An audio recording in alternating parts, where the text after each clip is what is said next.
Loan Ashley is a struggling writer on the brink of financial ruin when she receives a life-changing offer. Jeremy Crawford, the husband of best-selling author Verity Crawford, approaches her with a proposition. Complete the remaining books in Verity's wildly successful series. Verity, after a tragic accident, is left in a vegetative state, unable to write or communicate. Desperate for money and opportunity, Lowen agrees, though she feels uneasy about stepping into another writer's legacy. Her arrival at the Crawfords' secluded Vermont home only deepens her discomfort. The house is grand but carries an eerie stillness, heightened by Verity's silent presence in a bedroom upstairs.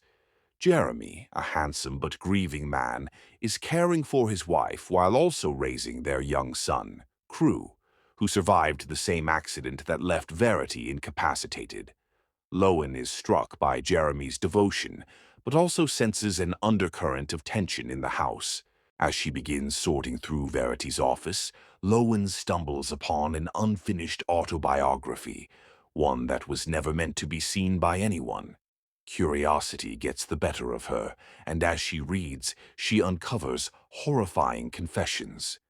Verity's manuscript, titled So Be It, reveals disturbing truths about her marriage, her children, and the accidents that befell them.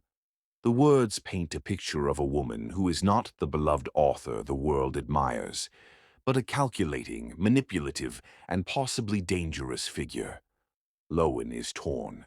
Should she tell Jeremy what she's found?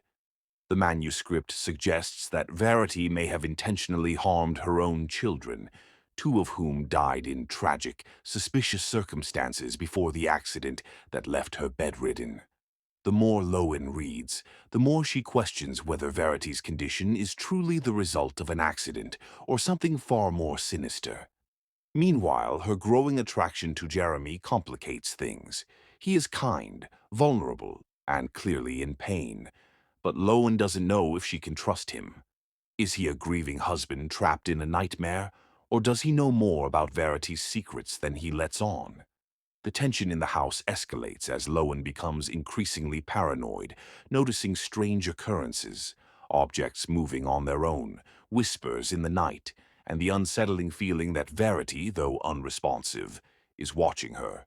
The line between reality and paranoia blurs as Lowen becomes obsessed with Verity's manuscript. She begins to question her own sanity, wondering if she's being manipulated, either by Jeremy or even by Verity herself. The manuscript's revelations are so shocking that Lowen can't ignore them, yet sharing them could destroy Jeremy or put her in danger. Lowen Ashley can't shake the feeling that something is deeply wrong in the Crawford household. The more she reads Verity's unpublished manuscript, the more disturbed she becomes. The pages detail Verity's cold, calculating thoughts, her jealousy, her manipulation, and worst of all, her apparent lack of love for her own children. The manuscript suggests that Verity may have been responsible for the deaths of her twin daughters, Harper and Chasten, and that their accidents were anything but accidental.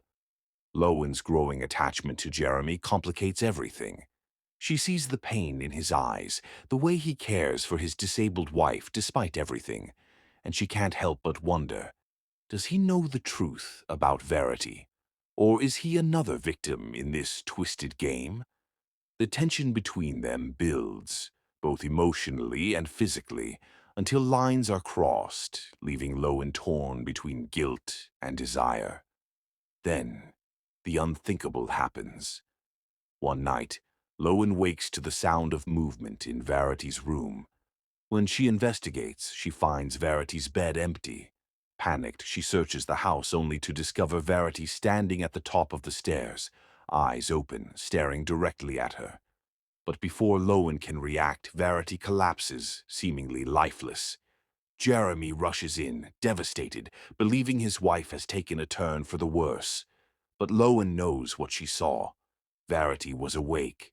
And if Verity has been conscious this whole time, what else has she been hiding? The final pieces of the puzzle come together in a heart-stopping climax. Lowen finds a letter hidden in Verity's office, a letter that changes everything. In it, Verity claims the manuscript was nothing more than an exercise in fiction, a dark writing experiment meant to evoke raw emotion. She insists she would never hurt her children, that she loved them deeply. But if that's true, why did she hide the letter? And why was she pretending to be in a vegetative state? The truth, when it finally comes, is more horrifying than Lowen could have imagined. In a desperate confrontation, Jeremy reveals his own suspicions about Verity. He admits he found the manuscript long before Lowen did, and that he kept her incapacitated on purpose, terrified of what she might do if she ever woke up. But now, with Lowen's discovery of the letter, everything is thrown into question. Was Verity a monster, or was she framed? The story ends with a chilling twist that leaves readers gasping. In the final pages, Lowen makes a decision, one that will haunt her forever. She alters Verity's manuscript, ensuring no one will ever know the full truth.